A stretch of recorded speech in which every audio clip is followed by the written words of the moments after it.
നമസ്കാരം.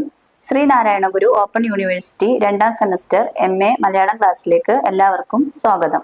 ഇന്ന് നമ്മൾ ചർച്ച ചെയ്യാൻ പോകുന്നത് ഗദ്യം കഥേതര പാഠങ്ങൾ എന്ന പേപ്പറിലെ ബ്ലോക്ക് 3-ലെ യൂണിറ്റ് 2 രണ്ട് ഭാഗങ്ങളാണ്. അതിലെ ആദ്യ ഭാഗം ഞാൻ എന്ന ലേഖനമാണ് CJ തോമസ് ആണ് രചിച്ചിരിക്കുന്നത് കേട്ടോ. പ്രക്ഷോഭകാരിയായ ചിന്തകനും ദാർശനികനും നാടകകൃത്തും ചിത്രകാരനും നിരൂപകനുമായിരുന്നു CJ തോമസ്. അദ്ദേഹം എതിർപ്പിന്റെ സുവിശേഷകൻ എന്ന പേരിലാണ് അറിയപ്പെടുന്നത് തന്നെ. പിന്നെ പ്രകോപനപരമായി എഴുതുക, മറ്റുള്ളവരുടെ ദേഷ്യം വരുത്തുക, അവരെ പ്രകോപിപ്പിക്കുക എന്നുള്ളത് അദ്ദേഹത്തിന്റെ രചനകളുടെ ഒരു രീതിയായിരുന്നു. അതുകൊണ്ട് തന്നെ അദ്ദേഹത്തെ എതിർപ്പിന്റെ സുവിശേഷകൻ എന്നാണ് അറിയപ്പെട്ടിരുന്നത്. ഭാഷയായിരുന്നു CJയുടെ ശക്തി. അതിന്റെ മൊഴിയും വഴിയും എന്ന് പറയുന്നത് ഉണ്മയുടേതായിരുന്നു, സത്യത്തിൻ്റെതായിരുന്നു. പിന്നെ ഒരു സെമിനാരിയിൽ നിന്നും വിപ്ലവകാരിയിലേക്കുള്ള CJയുടെ പരിണാമം അദ്ദേഹത്തിന്റെ ജീവിതത്തിൽ നമുക്ക് കാണാൻ കഴിയും. മതപുരോഹിതന്മാരെയും രാഷ്ട്രീയ നേതാക്കന്മാരെയും അദ്ദേഹം പരിഹസിച്ചിരുന്നു, നിരൂപണങ്ങൾ ഉന്നയിച്ചിരുന്നു. പിന്നെ മനുഷ്യനാണ് എല്ലാറ്റിൻ്റെയും മാനദണ്ഡം എന്നുള്ള ഒരു വിശ്വാസത്തില് ആയിരുന്നു CJ. ഉപന്യാസ രചനയും ചിത്രരചനയും പിന്നെ പത്രപ്രവർത്തനവും നാടകം എഴുത്തും അഭിനയവും എല്ലാം അദ്ദേഹത്തിന് ഒരേ സമയം കൊണ്ടുപോകാൻ കഴിയുന്ന പരസ്പര പൂരകങ്ങളായ പ്രവർത്തനങ്ങളായിട്ടായിരുന്നു അദ്ദേഹം കണ്ടിരുന്നത്. പിന്നെ പറയുന്നുണ്ട് ഫ്യൂഡലിസവും വ്യക്തിവാദവും എന്ന് പറയുന്നുണ്ട്. അപ്പം ഫ്യൂഡലിസവും വ്യക്തിവാദവും എന്നുള്ള ഈ ഒരു ടോപ്പിക്കിൽ പറയുന്നുണ്ട്. ആദ്യം തന്നെ അദ്ദേഹം ഈ ഒരു ഞാൻ എന്നുള്ള ലേഖനത്തിന്റെ കുറച്ച് വരികളെ കുറിച്ചാണ് പറയുന്നത്. അതിൽ എന്താണ് പറയുന്നത്? നമ്മൾ ജനിക്കുന്നതിന് മുമ്പ് തന്നെ പ്രപഞ്ചം ഉണ്ടായിരുന്നു, മരിച്ചു കഴിഞ്ഞും അത് നിലനിൽക്കും. പക്ഷെ എന്നെ സംബന്ധിച്ച് എൻ്റെ അസ്തിത്വമാണ് പ്രധാനം. ഞാൻ ഇല്ല എങ്കിൽ പ്രപഞ്ചത്തിന്റെ അസ്തിത്വത്തെ എനിക്ക് അംഗീകരിക്കാനാവില്ല എന്ന് അദ്ദേഹം പറയുന്നുണ്ട്. അപ്പോ ഈ ഒരു വ്യക്തി സ്വാതന്ത്ര്യം അല്ലെങ്കിൽ വ്യക്തിവാദത്തെ മുറുകെ പിടിച്ചിരുന്ന ഒരു വ്യക്തിയാണ് CJ എന്ന് നമുക്ക് ഇതിൽ നിന്നും അനുമാനിക്കാം. പിന്നെ സമുദായം എന്ന് പറയുന്നത് ഒരുപാട് വ്യക്തികൾ കൂടിയിട്ടുള്ളതാണ് സമുദായം. ഈ സമുദായത്തിന്റെ അഭിപ്രായം എന്ന് പറഞ്ഞാൽ എന്താ? ഓരോ വ്യക്തിയുടെയും അഭിപ്രായങ്ങളുടെയും ഒരു പൊതുമുഖമാണ് ഈ സമുദായത്തിന്റെ അഭിപ്രായം അല്ലെങ്കിൽ സമുദായത്തിന്റെ സ്വഭാവം എന്ന് നമുക്ക് കണക്കാക്കാൻ കഴിയില്ലേ? അപ്പൊ ഈ ഒരു വ്യക്തികൾ കൂടിയിട്ടാണ് എന്തുണ്ടാവുന്നത്? സാമൂഹ്യവാദം ഉണ്ടാവുന്നത്. അപ്പൊ ഓരോ വ്യക്തിയുടെയും അഭിപ്രായങ്ങളിൽ നിന്നാണ് സാമൂഹ്യവാദം ഉടലെടുക്കുന്നത് എന്ന് CJ പറയുന്നുണ്ട്. വ്യക്തിവാദത്തിന്റെ അധപതനത്തിൽ നിന്നാണ് സാമൂഹ്യവാദം രൂപം കൊള്ളുന്നത് എന്നും പറയുന്നുണ്ട്. മുതലാളിത്തത്തിന്റെ ചിന്താഗതിയാണ് ഒരു കാലത്ത് വ്യക്തിവാദം എന്ന് കണക്കാക്കിയിരുന്ന ഒരു കാലഘട്ടം ഉണ്ടായിരുന്നു. അതായത് ഒരു വ്യക്തിവാദത്തിന്റെ ഒരു മുഖമുദ്ര അല്ലെങ്കിൽ സ്വഭാവം എന്ന് പറയുന്നത് എന്താണ്? മുതലാളിത്തമാണ് എന്നുള്ള ഒരു ധാരണ ആളുകളിൽ ഉണ്ടായിരുന്നു. പിന്നെ ഫ്യൂഡലിസ്റ്റ് സാമൂഹ്യ സംഘടനയുടെ കാലത്ത് എന്തുണ്ടായി? അതിൽ നിന്നൊരു മാറ്റം വന്നിട്ട് വ്യക്തികൾക്ക് സ്വാതന്ത്ര്യം ഇല്ലാതായി. മറ്റൊരു വിഭാഗം എന്ന് പറയുന്നത് ഭൂമിയോട് കൂടി കൈമാറ്റം ചെയ്യപ്പെടുന്നവരാരും പ്രഭുവിന്റെ കാരുണ്യത്തിൽ ജീവിക്കുന്ന കൃഷിക്കാരുമായിട്ട് വളർന്നു വരാൻ തുടങ്ങി. അതായത് വ്യക്തി സ്വാതന്ത്ര്യത്തെ അവിടെ നിർത്തിയിട്ട് ഫ്യൂഡലിസം കടന്നു വന്നതോടുകൂടി അവിടെ എന്തായി? കുറച്ച് കൃഷിക്കാരും പിന്നെ അതിന്റെ മേലാളന്മാരുമായിട്ട് ഒരു തലമുറയിലേക്കാണ് പിന്നീട് വന്നത്. ഈ ഒരു കൃഷിക്കാര് എന്ന് പറയുന്നത് എന്താണ്? സ്വന്തമായിട്ട് ഒരു കിടപ്പാടം ഇല്ലാത്ത, ഒരു തുണ്ട് ഭൂമി പോലും ഇല്ലാത്ത, കൃഷിക്ക് മാത്രമായിട്ട് ഉപയോഗിക്കുന്ന കുറച്ച് ഉപകരണങ്ങളെ പോലെയായിരുന്നു അല്ലെ? മനുഷ്യൻ വെറും ഒരു പുഴുവായിട്ട് കണക്കാക്കപ്പെടുന്ന രീതിയാണ് അതിൽ കണ്ടിരുന്നത്. പിന്നെ അങ്ങനെ ഈ കൃഷിയിൽ നിന്നും വേറിട്ട് സാമ്പത്തിക ഉൽപാദനത്തില് വളർച്ച വന്നതോടുകൂടി എന്തുണ്ടായി? അവിടെ കൈത്തൊഴിലും വളർച്ചയും കച്ചവടവും പുരോഗമിക്കുകയാണ്. പിന്നെ യന്ത്രങ്ങളും വ്യവസായങ്ങളും ഒരുപാട് വളർന്നു വന്നു കഴിഞ്ഞു. അപ്പൊ ഈ ഒരു വ്യവസായത്തിന്റെ മേലധികാരികൾ എന്ന് പറയുന്നത് ബൂർഷ്വാസികളായിരുന്നു വ്യവസായങ്ങൾ നടത്തിക്കൊണ്ടു പോന്നിരുന്നത്. ജോലി ചെയ്യുന്നതാവട്ടെ അടിമകളും. തങ്ങളുടെ അവസ്ഥകളെ പറ്റി അവർക്ക് ആകാംക്ഷയുണ്ടായിരുന്നു. തങ്ങൾ യന്ത്രങ്ങളും അടിമകളുമല്ല എന്ന് അവർക്ക് പ്രഖ്യാപിക്കേണ്ടി വന്നു. അങ്ങനെ ഈ യുക്തിവാദത്തിന്റെ പ്രചാരത്തില് മതത്തിന്റെ പിടി അയഞ്ഞു. പിന്നെ ഇവിടെ വ്യക്തി സ്വാതന്ത്ര്യമല്ല പിന്നെ കാണാൻ കഴിയുന്നത് ഒരു സാമൂഹ്യവാദത്തിനാണ് പ്രാധാന്യം നൽകുന്നത്. അങ്ങനെ ഈ ഒരു സാമൂഹ്യവാദം എന്തായി മാറി? ഒരു മതമായിട്ട് മാറിക്കഴിഞ്ഞു. പിന്നെ ഒരു വ്യക്തിത്വം എന്ന് പറയുന്നത് പിന്നീട് അവരുടെ ഒരു മഹാ അപരാധമായി മാറി. അപ്പൊ ഈ വ്യക്തിവാദം എന്ന് പറയുന്നത് തികച്ചും മാറിക്കഴിഞ്ഞിട്ട് ഒരു സാമൂഹ്യവാദം ഒത്തുപോകുന്ന ഒരു കാഴ്ചയിലാണ് കാണുന്നത്. അതായത് ഈ വ്യക്തിവാദം എന്ന് പറയുന്നത് എന്താണ്, അവരുടെ ഒരു മുതലാളിത്ത മുഖം ചാർത്തി കഴിഞ്ഞു. അതിനുശേഷം എന്താണ്, വ്യക്തിവാദം എല്ലാവരും നിരുത്സാഹപ്പെടുത്തുകയാണ് ഉണ്ടായത്. പിന്നെയാണ് അത് സാമൂഹ്യവാദത്തിലേക്ക് വന്നത്. ഫ്യൂഡലിസത്തിന്റെ വരവോടെയാണ് സാമൂഹ്യവാദത്തിലേക്ക് വന്നത്. പിന്നെ ഫാസിസത്തെ കുറിച്ച് പറയുന്നുണ്ട്. ഓരോ വ്യക്തിയുടെയും വളർച്ചയ്ക്ക് സഹായകമായ ഒരു മാർഗം മാത്രമാണ് സാമൂഹ്യവാദം. വ്യക്തിയെ അപ്രധാനമാക്കി സമുദായത്തെ ഈശ്വരനായി അവരോധിച്ച് ഒരു സാമൂഹ്യ ഘടന കെട്ടിപ്പടുക്കുന്നതാണ് ഫാസിസം. അതായത് ഫാസിസം എന്ന രീതിയിൽ എന്താണ് പറയുന്നത്, വ്യക്തിയെ അപ്രധാനമാക്കുകയാണ്, അതുപോലെ സമൂഹത്തെ ഉയർത്തിപ്പിടിക്കുകയാണ്, സമൂഹത്തെ ഒരു ഈശ്വരനായി കണക്കാക്കുകയാണ് ഇത്തരത്തിലുള്ളൊരു വാദമാണ് ഫാസിസം എന്ന് പറയുന്നത്. അപ്പോ ഇത്തരത്തിൽ വ്യക്തിവാദം, സമൂഹവാദം, പിന്നെ സാമൂഹ്യവാദം, അതുപോലെ തന്നെ ഫാസിസം എന്നീ രീതികളെ കുറിച്ച് പറയുന്ന ഒരു ചെറിയൊരു ഭാഗമാണ് CJ തോമസിന്റെ ഞാൻ എന്ന് പറയുന്ന ലേഖനം. അദ്ദേഹത്തിന്റെ പ്രസിദ്ധമായിട്ടുള്ള കുറച്ച് കാഴ്ചപ്പാടുകളിലൂടെയാണ് അത് പോയിട്ടുള്ളത്. പിന്നെ അടുത്തതായിട്ട് ഈ ഒരു യൂണിറ്റിന്റെ 2ാം ഭാഗം എന്ന് പറയുന്നത് ഒരു ആത്മകഥയിൽ നിന്ന് ഒരു ഭാഗമാണ്. KR ഗൗരിയമ്മയുടെ ആത്മകഥയാണ്. ആത്മകഥയിൽ നിന്ന് അധ്യായം 7 ആണ് നമുക്ക് പഠിക്കാനുള്ളത്. അപ്പോൾ ജീവചരിത്രം എന്ന് പറയുന്നത് നമുക്കറിയാം, ഡ്രൈഡൻ എന്ന പാശ്ചാത്യ വിവർത്തകൻ അദ്ദേഹത്തിന്റെ പുസ്തകത്തില്, പ്ലൂട്ടാർക്ക് എന്ന് പറയുന്ന പുസ്തകത്തില് രേഖപ്പെടുത്തിയിട്ട് ആണ് ആദ്യമായിട്ട് നമുക്ക് ജീവചരിത്രം എന്ന വാക്ക് അദ്ദേഹം പരിചയപ്പെടുത്തിയിട്ടുള്ളത് അല്ലെ. പിന്നീട് ഇവിടെ പറയുന്നുണ്ട്, ഈ ആത്മകഥ എന്ന് പറയുന്നത് എന്താണ്, ഒരു വ്യക്തിയുടെ ജീവിതത്തില് സ്വന്തമായിട്ട് നടന്ന സംഭവങ്ങൾ ആത്മകഥാംശം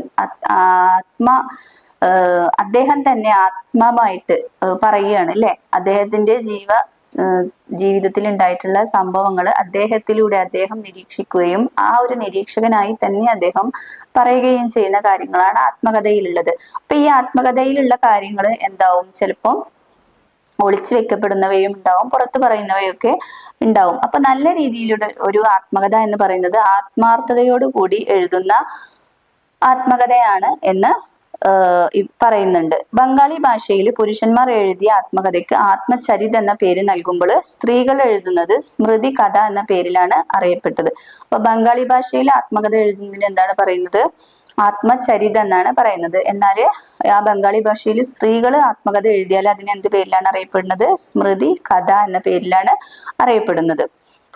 പിന്നെ ലളിതാംബിക അന്തർജനത്തിന്റെ ഭാവന സൃഷ്ടമായ കഥകളുടെ ലോകത്തിലാണ് തന്റെ ആത്മവ്യവഹാരങ്ങൾ ഉള്ളത്. അതായത് ആത്മകഥക്ക് പകരം അതിനുള്ളിൽ ഒരു ആമുഖം മാത്രമാണ് അവര് എഴുതാന് ഉദ്ദേശിച്ചിരുന്നത്. ലളിതാംബിക അന്തർജനത്തിന്റെ ആത്മകഥയുടെ പേരെന്താണ്, ആത്മകഥയ്ക്ക് ഒരു ആമുഖം എന്നാണ് അല്ലെ. അപ്പൊ അതിനൊരു ആമുഖം മാത്രമേ താൻ എഴുതുന്നുള്ളൂ എന്നതാണ്.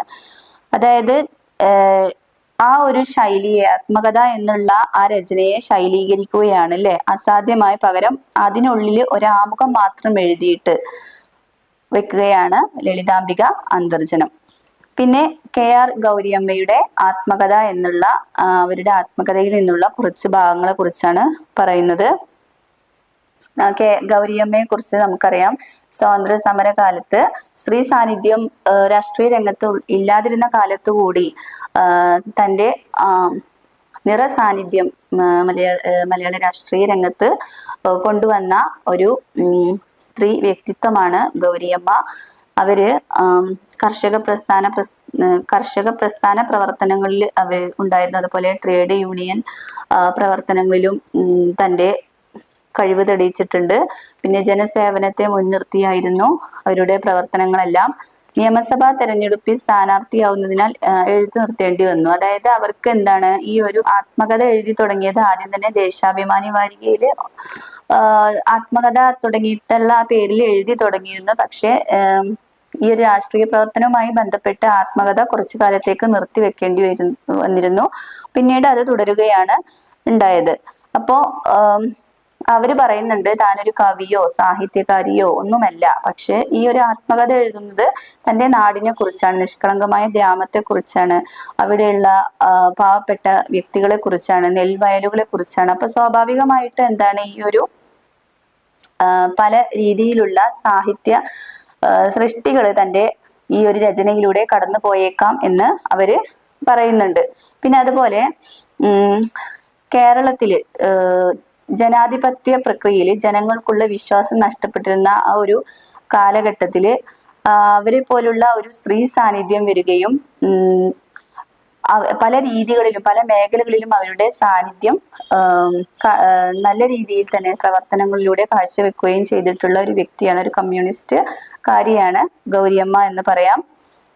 പിന്നെ അവരുടെ പേര് വന്നത് ഈ ഗൗരി എന്നുള്ള ഈ പേരിടാനുള്ള കാരണം അവര് തന്റെ ആത്മകഥയിൽ പറയുന്നുണ്ട്. അതായത് കൊച്ചിയിൽ ഈഴവ സമുദായത്തിൽ നിന്ന് ആദ്യം BA പാസ്സായിട്ടുള്ള ഒരു സ്ത്രീയുടെ പേര് തന്റെ അച്ഛൻ, അതായത് ഗൗരി എന്നുള്ള പേര് തന്റെ അച്ഛൻ തനിക്ക് നൽകുകയായിരുന്നു എന്ന് പറയുന്നുണ്ട്. അപ്പൊ അന്നത്തെ കാലത്തുള്ള വിദ്യാഭ്യാസത്തിന്റെ പ്രാധാന്യം ഒക്കെ അതിനെ കുറിച്ചൊക്കെ പറയുന്നുണ്ട്. പിന്നെ അതുപോലെ തന്നെ പപ്പു സാറിന്റെ സ്കൂളിൽ നിന്നും പാസ്സായിട്ടുള്ള പഠിച്ചിറങ്ങിയിട്ടുള്ള കുട്ടികൾക്കൊക്കെ അത്യാവശ്യം നന്നായി എഴുതാനും വായിക്കാനും അറിയാം എന്നൊക്കെ പറയുമ്പോൾ അന്നത്തെ കാലത്തുള്ള ആ ഒരു വിദ്യാഭ്യാസത്തിന്റെ അവസ്ഥയും കാര്യങ്ങളെ കുറിച്ചൊക്കെ ഒരു പഠനമാണ് അവിടെ നടക്കുന്നത്. ചേർത്തല താലൂക്കിൽ വ്യാപകമായി പടർന്നിരുന്ന മന്ദരോഗത്തെ പറ്റിയുള്ള അക്കാലത്തെ തെറ്റായ അറിവും മറ്റും അവര് തന്റെ ആത്മകഥയിലൂടെ പറയുന്നുണ്ട്. പിന്നെ അന്നത്തെ അവിടെയുള്ള ജനങ്ങൾ എന്ന് പറയുന്നത് പുരുഷന്മാരാണെങ്കിൽ കൃഷിയും പറമ്പിൽ പണിയുമായും മറ്റും നടക്കുമ്പോൾ സ്ത്രീകൾ എന്ത് ചെയ്തിരുന്നു? തൊണ്ട് തല്ലും ചകിരി പിരിക്കലുമായിട്ട് അവരുടെ ജീവിതം മുന്നോട്ട് കൊണ്ടുപോയിരുന്നു. പിന്നെ അതുപോലെ പിന്നോക്ക ദളിത് വിഭാഗങ്ങളിലെ അവസ്ഥകളെ കുറിച്ചൊക്കെ പറയുന്നുണ്ട് അല്ലേ, അന്നത്തെ ആളുകളുടെ അവസ്ഥയും അതുപോലെ കൃഷി ചെയ്തിരുന്ന വ്യക്തികളുടെ അവസ്ഥകളെ കുറിച്ചൊക്കെ പറയുന്നുണ്ട്. പിന്നെ അങ്ങനെ വാസ്കോഡഗാമ കേരളത്തിലേക്ക് വന്നതും 1498 വാസ്കോഡഗാമയുടെ കേരളത്തിലേക്കുള്ള വരവും അതോടൊപ്പം തന്നെ പണ്ടകശാലകൾ നിർമ്മിക്കുവാനുള്ള അനുമതി ലഭിച്ചതും തുടങ്ങിയിട്ടുള്ള അന്നത്തെ ഒരു കാലത്ത് നിലനിന്നിരുന്ന പ്രധാന സംഭവങ്ങളെ കുറിച്ചെല്ലാം ഒരു വിശദമായിട്ടുള്ള ഒരു എഴുത്താണ് അവരുടെ ഈ ഒരു ആത്മകഥയിൽ നമുക്ക് കാണാൻ കഴിയുക. അപ്പോൾ ഗൗരിയമ്മയുടെ ആത്മകഥയിൽ നിന്നുള്ള ഒരു ചെറിയ ഭാഗമാണ് നമ്മൾ പറഞ്ഞിട്ടുള്ളത്. ഈ യൂണിറ്റിന്റെ 2ാം ഭാഗത്ത് പറയുന്നത് ഭൂമിയും മനുഷ്യനും എന്ന ലേഖനത്തെ കുറിച്ചാണ്. ഇത് തയ്യാറാക്കിയിരിക്കുന്നത് NV കൃഷ്ണവാര്യർ. NV കൃഷ്ണവാര്യർ ഒരു ബഹുമുഖഭാഷാ പണ്ഡിതനായിരുന്നു. പിന്നെ അദ്ദേഹത്തിന്റെ പ്രധാനമായിട്ടും സ്വാതന്ത്ര്യ സമര ദർശനങ്ങളോട് ഉൾക്കൊണ്ടിട്ടുള്ള കൃതികളായിരുന്നു അദ്ദേഹം രചിച്ചിട്ടുള്ളത്. അതുപോലെ അദ്ദേഹം പരിസ്ഥിതിവാദത്തിന് വളരെയധികം മുൻനിർത്തിയിട്ടുള്ള വാദങ്ങളുമായിട്ട് മുന്നോട്ട് വന്നിട്ടുള്ള ഒരു വ്യക്തിയാണ് അദ്ദേഹം. പരിസ്ഥിതിക്ക് ഹാനികരമാകുന്ന എല്ലാ വിഷയങ്ങളെ കുറിച്ചും ഒരു പഠനം നടത്തുകയും അതിനെതിരെ വാദങ്ങളുമായിട്ട് തന്റെ രചനകളിലൂടെ മുന്നോട്ട് വരികയും ചെയ്തിട്ടുള്ള ഒരു വ്യക്തിയാണ്. അതിൽ പറയുന്നുണ്ട്, മാതൃഭൂമി വാരികയിലെ പത്രാധിപരായിരുന്ന സമയത്ത് അന്ന് നടന്നിരുന്ന സൈലന്റ് വാലി പദ്ധതിയെ കുറിച്ച് മാതൃഭൂമി പത്രത്തിന്റെ അതിനെ അനുകൂലിച്ച് പറഞ്ഞപ്പോഴും അതിനെ പ്രതികൂലിച്ച് മുന്നോട്ട് വന്നിരുന്ന ഒരു വ്യക്തിയാണ് NV കൃഷ്ണവാര്യർ എന്ന് പറയാം. അപ്പോൾ ആ ഒരു സൈലന്റ് വാലി പദ്ധതി വരുന്നതിനോട് തീർത്തും പ്രതികൂല മനോഭാവമായിരുന്നു അദ്ദേഹത്തിന്. അപ്പൊ ഇത്തരത്തില് പരിസ്ഥിതിയെ വളരെ നല്ല രീതിയിൽ പരിസ്ഥിതി ശാസ്ത്രത്തെ നോക്കിക്കാണാനും അതിനോട് അനുബന്ധമായിട്ടുള്ള കാര്യങ്ങൾ ചെയ്യാനും വ്യഗ്രത കാണിച്ചിരുന്ന ഒരു വ്യക്തിത്വമാണ് ഇദ്ദേഹം, ഈ ഒരു NV കൃഷ്ണവാര്യർ എന്ന് പറയുന്നത്. ഇതില് ഭൂമിയും മനുഷ്യനും NV കൃഷ്ണവാര്യർ എന്നുള്ള ഈ ഒരു ഭാഗത്തില് പറയുന്നത്, അദ്ദേഹം പറയുന്നുണ്ട്, ഭൂമിയും മനുഷ്യനും തമ്മിലുള്ള ഒരു ബന്ധം കാലാകാലങ്ങളിലായി തുടരേണ്ടതാണ്. ഭൂമി മനുഷ്യന് വളരെ പ്രധാനപ്പെട്ടതാണ്. അതുപോലെ തന്നെ മനുഷ്യൻ ഭൂമിക്കും പ്രധാനപ്പെട്ടത് തന്നെയാണ്. പക്ഷെ ഈ മനുഷ്യന്റെ കയ്യേറ്റം അല്ലെങ്കിൽ ചൂഷണം ഒരു പരിധിയിൽ അപ്പുറം പോയാൽ ഭൂമി സഹിക്കില്ല എന്ന് പറയുന്നുണ്ട്. അതിന്റെ ലക്ഷണങ്ങളാണ് വെള്ളപ്പൊക്കം, പിന്നെ മണ്ണൊലിപ്പ്, പിന്നെ ഉരുൾപൊട്ടല്, അങ്ങനെയുള്ള പല പ്രകൃതിക്ഷോഭങ്ങളിലേക്കും നയിക്കുന്നത് ഇത്തരത്തിലുള്ള മനുഷ്യന്റെ കടന്ന കയ്യേറ്റമാണെന്ന് പറയുന്നുണ്ട്. അതുപോലെ തന്നെ പറയുന്നുണ്ട്, പ്രാചീന മനുഷ്യർക്ക് ഭൂമിയുടെ സ്പന്ദനങ്ങളെ കുറിച്ച് അറിയാം. ഭൂമിയുടെ സ്പന്ദനങ്ങൾ അവർക്ക് അറിയാമായിരുന്നു. പക്ഷേ ആധുനിക മനുഷ്യർക്ക് അത്ര തന്നെ പരിഷ്കൃതരായിട്ടുള്ള ഈ മനുഷ്യർക്ക് ഭൂമിയെ കുറിച്ച് കൂടുതലായിട്ടൊന്നും അറിയില്ല. ഭൂമിയുടെ സവിശേഷതകള്, അതിന്റെ സ്വഭാവം പൂർണ്ണമായിട്ട് അറിയാൻ സാധിക്കാത്തവരാണെന്ന് പറയുന്നുണ്ട്. പിന്നെ ഇതിൽ പറയുന്നുണ്ട്, വടക്കേ അമേരിക്ക കീഴടക്കിയപ്പോ വെള്ളക്കാര് അവർക്കെതിരെ അവിടുത്തെ അമേരിക്കയിലെ വാഷിങ്ടണിലെ വെള്ളക്കാരുടെ നേതാവിന്, അവിടെയുള്ള ഒരു ഗോത്ര തലവന് എഴുതിയ കത്തിനെ കുറിച്ചാണ് പിന്നീട് പറയുന്നത്. ആ കത്തില് പ്രധാനമായിട്ടും പറയുന്നത്, ആ ഗോത്ര തലവൻ ഒരു ചോദ്യത്തിലൂടെയാണ് പറയുന്നത്, ഞങ്ങളുടെ ഭൂമി നിങ്ങൾക്ക് തരികയാണെങ്കിൽ ഞങ്ങൾ സംരക്ഷിക്കുന്നത് പോലെ നിങ്ങൾ സംരക്ഷിക്കുമോ എന്ന് ചോദിക്കുന്നുണ്ട്. അതായത് നമുക്കറിയാം, ഈ ഒരു ഗോത്ര വിഭാഗങ്ങൾ എന്നൊക്കെ പറയുന്നത് ഒരു പ്രാകൃതമായിട്ടുള്ള ജീവിത രീതിയാണെങ്കിൽ കൂടി അവർ ഭൂമിക്ക് ഹാനികരമാകുന്ന ഒരു കൈകടത്തലുകളും അവരിൽ നിന്ന് ഉണ്ടാവില്ല. അവര് ഭൂമിയോടും ഭൂമി അവരോടും സമരസപ്പെട്ടുകൊണ്ടിരിക്കുന്ന ഒരു ജീവിത രീതിയായിരിക്കും നമുക്ക് അവരിലൊക്കെ കാണാൻ കഴിയുന്നത്. അപ്പോ ഇത്തരത്തില് ആ ഒരു കത്തില് ഒരുപാട് വർണ്ണിച്ചിട്ടാണ് എഴുതുന്നത്. ഭൂമിയുടെ വർണ്ണനകളൊക്കെ വർണ്ണിച്ചിട്ടും തങ്ങളുടെ അവകാശങ്ങളെ കുറിച്ചൊക്കെ പറഞ്ഞ രീതിയിൽ പ്രധാനമായിട്ടും ഈ ഒരു ചോദ്യത്തിലൂടെയാണ് ഗോത്രത്തലവൻ തന്റെ ആവശ്യങ്ങൾ ഉന്നയിക്കുന്നത്. അപ്പോൾ ഇത്തരത്തില് മാതൃഭൂമിയിലെ പല മുഖപ്രസംഗങ്ങളും പരിസ്ഥിതി പ്രശ്നങ്ങൾക്ക് നല്ല പ്രാധാന്യം നൽകിക്കൊണ്ടുള്ള രചനകൾ നടത്തിയിരുന്ന ഒരു വ്യക്തിയാണ് NV കൃഷ്ണ വാര്യർ. അപ്പോൾ ഈ ഒരു പാഠഭാഗത്ത് ഇത്ര തന്നെയുള്ളൂ ഇതിൽ പറയാനുള്ളത്. അദ്ദേഹത്തിന്റെ പരിസ്ഥിതി മനോഭാവത്തെ കുറിച്ചാണ് കൂടുതലായി പറയുന്നത്. അപ്പോൾ ഈ ഒരു യൂണിറ്റ് നിങ്ങൾക്ക് മനസ്സിലായിട്ടുണ്ടാവും എന്ന് വിചാരിക്കുന്നു. അടുത്ത ക്ലാസ്സിൽ കാണാം. Thank you.